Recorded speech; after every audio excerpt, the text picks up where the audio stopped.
So Jane is going out now. What year is it? 2019? 2019, 5 years, five seasons. And I wrapped like 2 days ago. You're done. I'm done.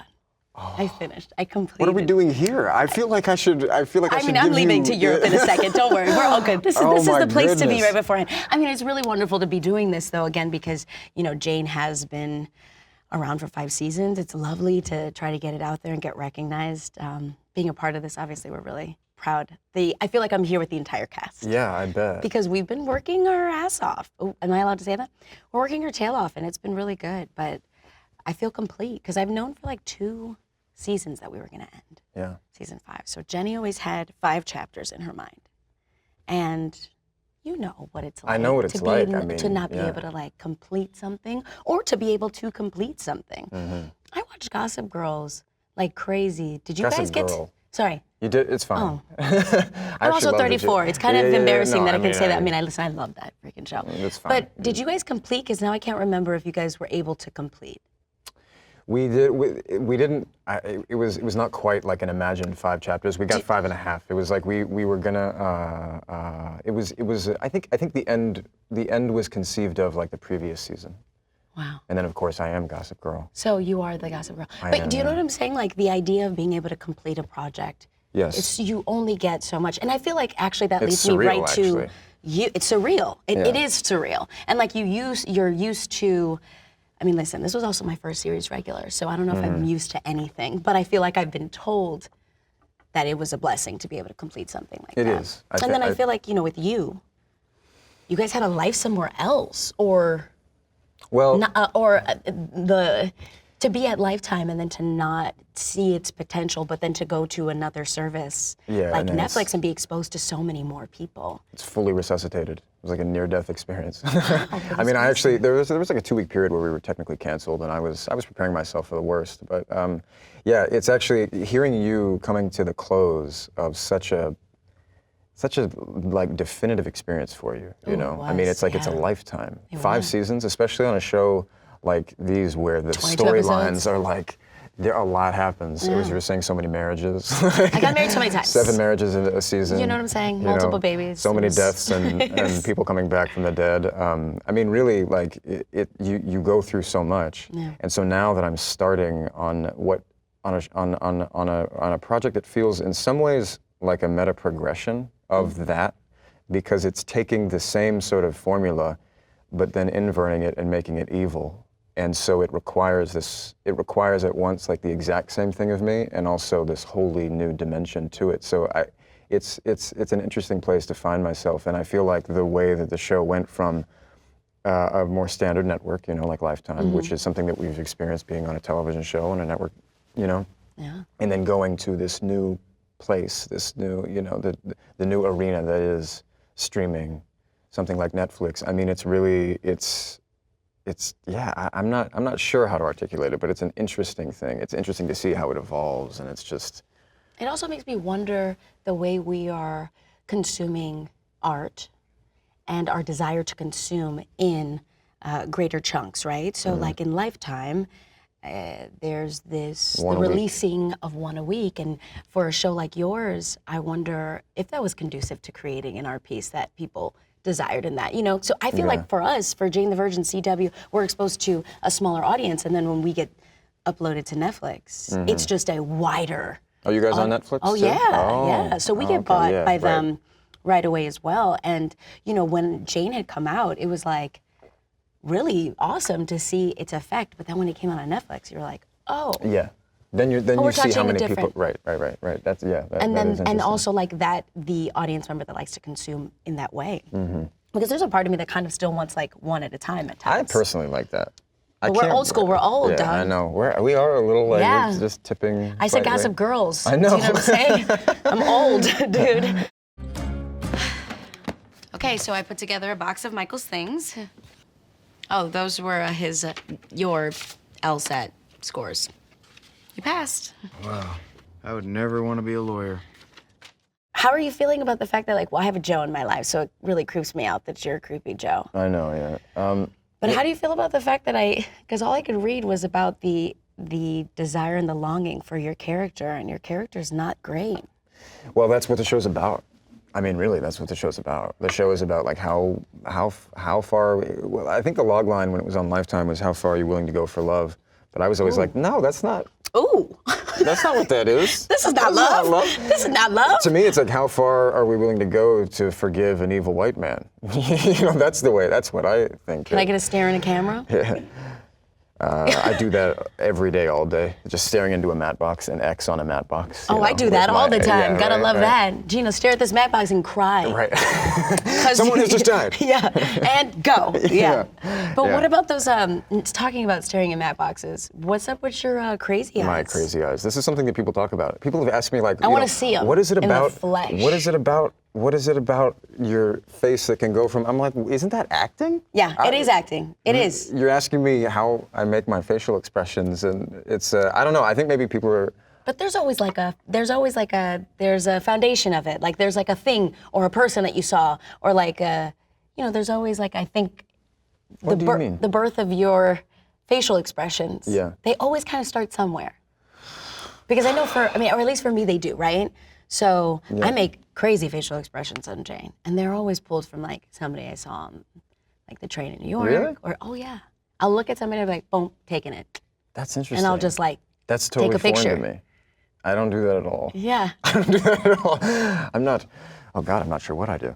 I want you to tell me about these crazy eyes, and they've started anywhere. Well, Besides acting. I don't find it difficult to access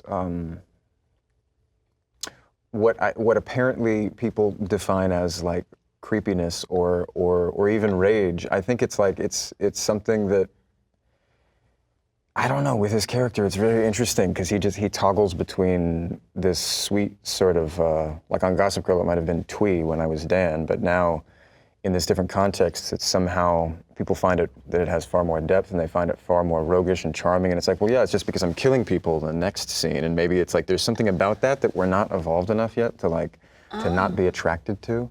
This is the evil white man thing that it's like, you know, as much as we're progressing. I shouldn't maybe make that a tagline.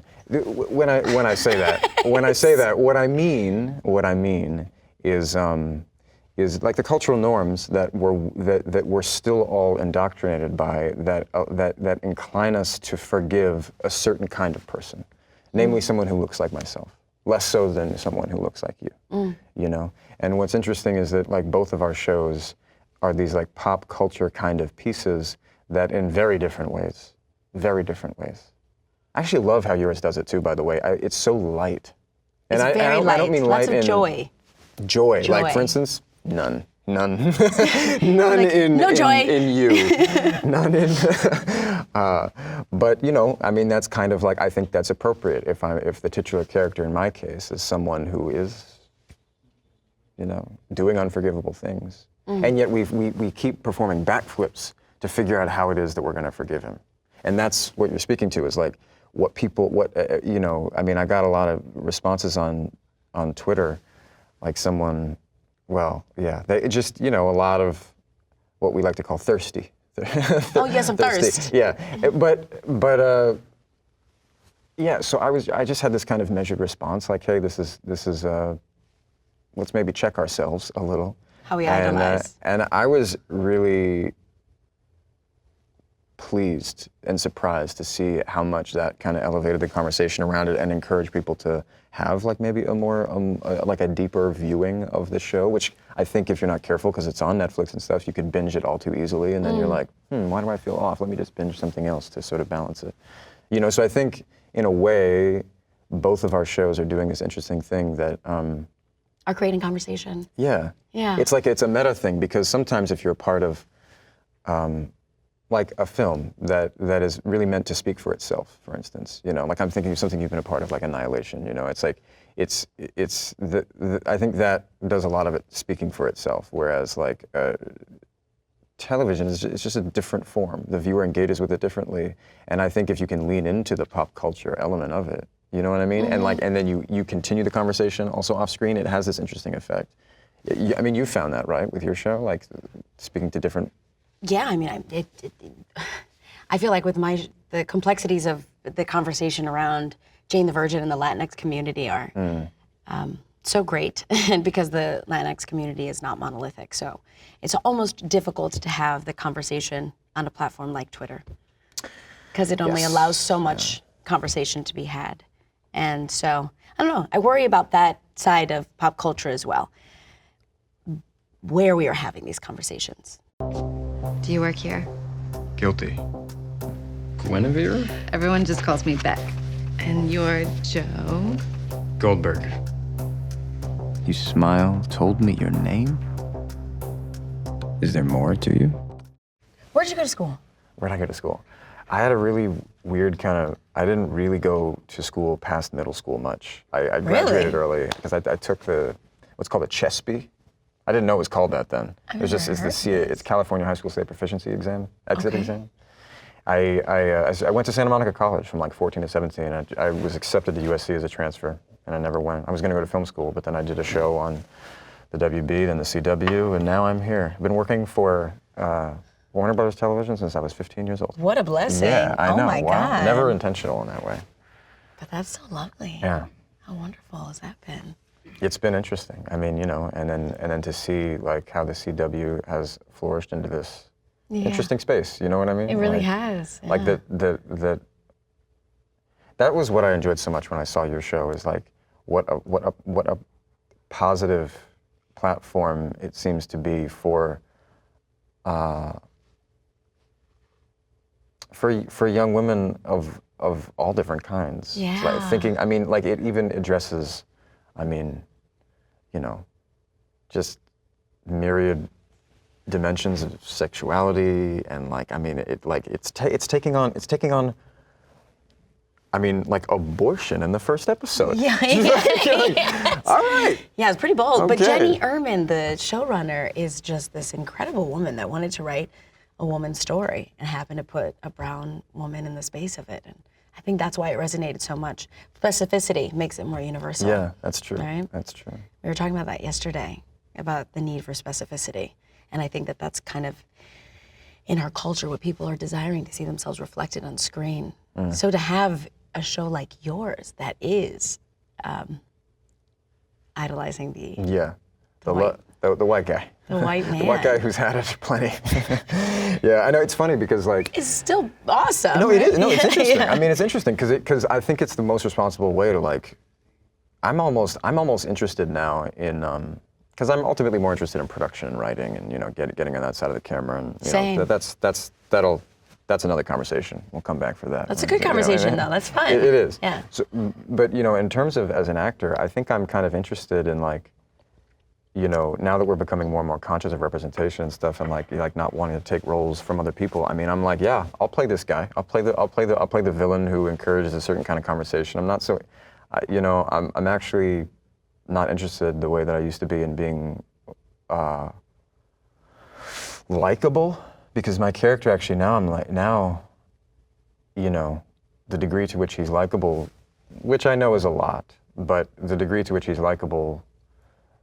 Always it leads me to question, like, is this real? Is this possible for someone who's capable of murder at the rate he is, I think we're seeing that in a lot of shows. I mean, I just feel like I've been reading a lot of articles when it came to like Zac Efron and the Ted Bundy, and that this sensationalizing of the villain. Yeah.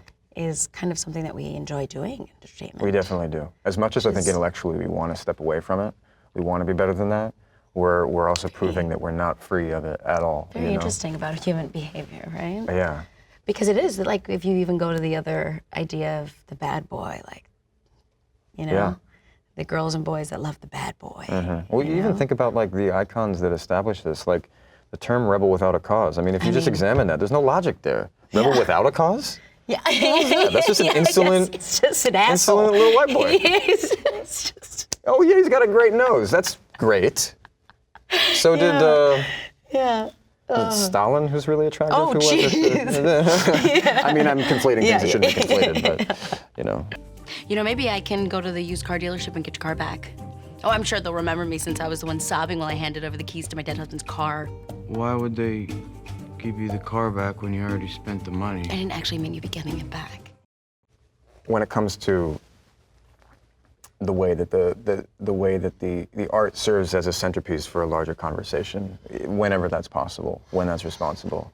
Like, what are you most proud of in terms of the kind of things you've been able to speak up or out for? Or It's very interesting because I've been trying to deconstruct this because I think it is both liberating and terrifying to use your platform to speak out oh yeah, for causes, yourself, your community, whatever community that may be that you feel like you belong to. And I know personally, for me, as a Puerto Rican woman that has walked around with brown skin, whether I feel very Chicago or not, and have always been kind of considered at a very young age like an other, which is very interesting. And then now going into a space where I don't feel like an other because I'm extremely privileged as an actress. You know, it's just the range of emotions is pretty wild. But, you know, when it first started, it felt like there was no other choice but to be responsible with the blessings that I had gotten. Like, it felt like because there were so few of us, there was no other choice but to fight for everyone. And then I think the more I worked on Jane, the more I learned about where real change happens. I realized that I could not be a face for everyone of my community. That the Latinx community is monolithic, is not monolithic, and we come in varied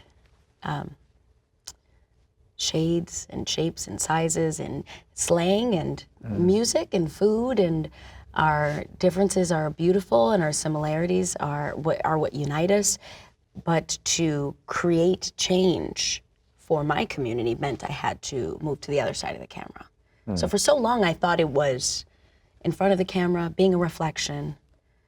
And Jane taught me that I could only be a reflection for those that felt they related to me. And there were many that didn't. And I was so badly feeling like if I could just use my platform to help everyone, realizing that that wasn't the space that I help everyone. The space was producing, the space was directing, the space was creating content to put new faces in front of and behind the camera that weren't mine. was the first time you directed in the 5th season? Is that right? Fourth season. Or fourth season. Fourth season, Okay. yeah. And then I did 2 more this year, and I went and directed an episode of Charmed, and I'm going to direct my show that I just sold to Disney Plus, and it's very exciting. Congratulations. And I'm going to put new Latinas in front of the camera and behind the camera. But that was like really eye-opening because for so long the responsibility felt like it was on my face in front of the camera. And then when I learned the shift, then I had to learn a whole new space. I was just an actor in my mind, and I felt like that was my activism. And then I realized it had to go to other spaces in order to create the real change I wanted to see. And it's still ongoing, and but now I feel so much more focused on where I can actually move the needle forward. When before I really thought it was because I didn't see myself on screen, because there were so many women that I felt like I could look up to and would make me feel capable, would liberate me from feeling like I was not worthy. And so I thought I could do the same. But now I've discovered where I do the same. So Jane has been the platform in which I could make the jump off, but I've realized it wasn't just her. It wasn't just that character. Yeah. It was what I learned while I was creating that character that really, I think, has changed my motivation of the kind of activism I want to do. And not everything needs to be shared. And not everything needs to be, noted. Right. And not everything needs to, and I started to pull away from social media because I was losing my own craft. I was getting lost in, and I think what social media, the negative part can do to you, which is like it removes you from being present. It does, yeah. Especially Especially as an artist who is visible, you then feel less and less and less and less like an artist. And you're Yeah. wondering what the purpose of the platform even becomes. I think that's totally what I went through. I definitely identify with that. Obviously a different dimension. I mean, in terms of someone like me, I didn't grow up worrying about representation.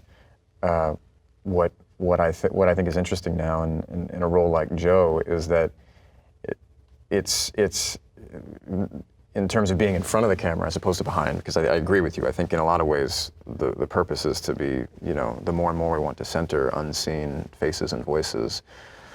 we actually can't be in front of the camera Yeah, anymore. we've got to leave the space. We've Right. got to create the space. But so as long as we are, and in my case, as a white man, I think it's interesting that like of all characters, it's now this guy who's sort of deconstructing that very image that we've seen for so long, like the nice guy who just wants to get on the inside. But it's like, bro, look in the mirror. You are the inside. You are the You're so inside. the inside. You have no idea. You have no idea. So That's awesome. That's personally where I've really loved the conversation around it. As much as I struggle with, because this is all like the meta stuff that you experience offset, like in life. The other dimension of this is like, so all this is really interesting, but then at the end of the day, in front of the camera, as an actor, you just have to make the moment real. Sure. You can't really think about any of this. In fact, The death is thinking about any of this, yeah. Oh, absolutely. Absolutely. So for you, I mean, having to go through, can you actually do me a favor and just like count how many marriages you went through on the show? Do you 3. know? I've met, Okay, or no, so sorry, three is not- two. Okay, so it's not two so marriages. No, but it is pretty wild, like I said, because I am going to get married. Doing the fake thing, because I'm like, never been married, never have done this before, but I'm gonna do what I see everybody else do. And now I'm gonna participate myself in real life, which is kind of surreal. My fiance was just like, don't waste your tears on the fake ones. Well, that's all, that ship has already sailed. Your Done and done, and tears I shut them for copious. days. Yeah, I mean, just way too, I'm a raw nerve, dude. It's remarkable how your tears feel so real, so the often. access, though. But you're right, It's about the crazy eyes. It's like, Yeah, it is. I have It's when crazy eyes. I acting guess you does- have what? Like, is it not sad eyes? I don't find you to have sad eyes, but wet eyes. I've got them wet eyes. I have an access that is unbelievable. To like I can tap Where do you real think quick. so what is it? You don't get that from people on the subway. No, that you get from I think both training for sure. Like I went to NYU to School of the Arts and best training. I just paid them off. Like yesterday, like they just took all my damn Jane money. Right. But but I'm debt free. But the training and definitely the technique of being able to access that. But I'm gonna say, I don't know. I've always been real in tune with my gut. Every account set to public, you want to be seen. The next thing the internet gave me was your address. Your online life isn't real, but are you, Beck? Are you? Let's talk about the thing everybody wants to know about, fame. What's it like? But you've been mad famous for a long It's time. boring to me. Can I swear? Fame, it stands for, I have an acronym for Okay, it that go I just do came it. up with. I want it. It's fucking awful, man. Extremely. Wow. Yeah. But anyway. But it what's is your very experience? interesting, right? Because it is that bizarre space in between like blessing And burden. and burden. Yeah. And it's like that sliver that literally hangs out and like touches them both. Yeah, you're like dancing on a razor's edge, just nimble. Just like, don't cut me, don't cut me. But for sure, it is because with it, I think comes like, again, that responsibility, and How quickly did it feel for you in terms of like, so Jane aired when? 2014. 2014? 2014, like September, October of 2014. October like 12th or 13th. Okay. But I'm trying to like narrow in on that date. So then when was it But that I was when 30. Yeah. I was 30. So like, I had been poor for so long. I had been a struggling actor for so long. I had not paid off my NYU debt. I was like this in water, right? Like a lot of artists out there. So it definitely felt like, it always feels immediate because you definitely go from like, oh, I've been struggling for 13 years to like, yay, I get to pay my rent. Oh my God, people are watching me. Oh my God, people are watching my acting that I've been working so hard for so long. Like my little co-star here and there, my little Ecuadorian on like Law and Order, my little like, all these little like roles that I played to get there. So that did not feel instant, but Of course. right? But then it's Because like, that's so real. But because I was blessed, I won a Golden Globe the first year in. it was the first year? It was like 6 months after we had aired. Nice. So that's what was the abrupt. Because I think otherwise it wouldn't have felt as abrupt. But that really kind of put us into another space and allowed us to be seen because CW is a smaller network. You know, Its that's shows are bigger than it somehow. Still. And because they do get really great shows. They have And a lot like of them, yeah. Gossip Girl was next level for the CW. It was. And Jane the Virgin was its first like kind of, hey, y'all are talking inclusivity. This is what's up, you know? So I was very proud of this like little engine that could network that we both kind of were propelled into fame, me and the network very quickly after that, Globe. And so that was both, again, like a blessing. But I think the thing about fame, and this is what I'm actually starting to think about, is that like, you just can't believe the shit that you're given.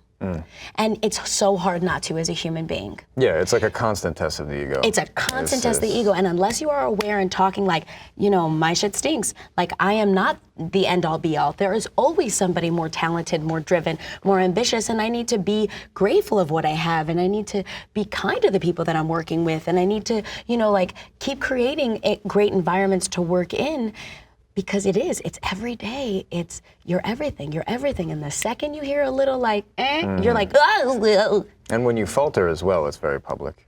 When you falter, it's public. When you fail, it's public. Yeah, when you break up, it's public. When you, you know, like, when you have a bad day walking out of your house and there's a paparazzi chilling out front like it happened today. Yeah. You know, you're just like, that's... You live in LA? I live in LA. Yeah, that's not what the 15-year-old dreamt of. That's not what 15-year-old Gina dreamt of. It's the Apple contract that you agree to that you don't read. But you want it. You want it. Yeah, you just have no idea what you're signing up for. Don't know. But you want to act every day, and I still want to act every day of my life. Between action and cut, best time in the world. That's a great way to put it. Yes, it is. It's just like flying. So what do we do? All the other... Because action and cut is like 2.5 minutes, maybe. It's not very long. It's the shortest time. Don't turn the cameras off. Please don't turn the cameras off, y'all. We can't do this.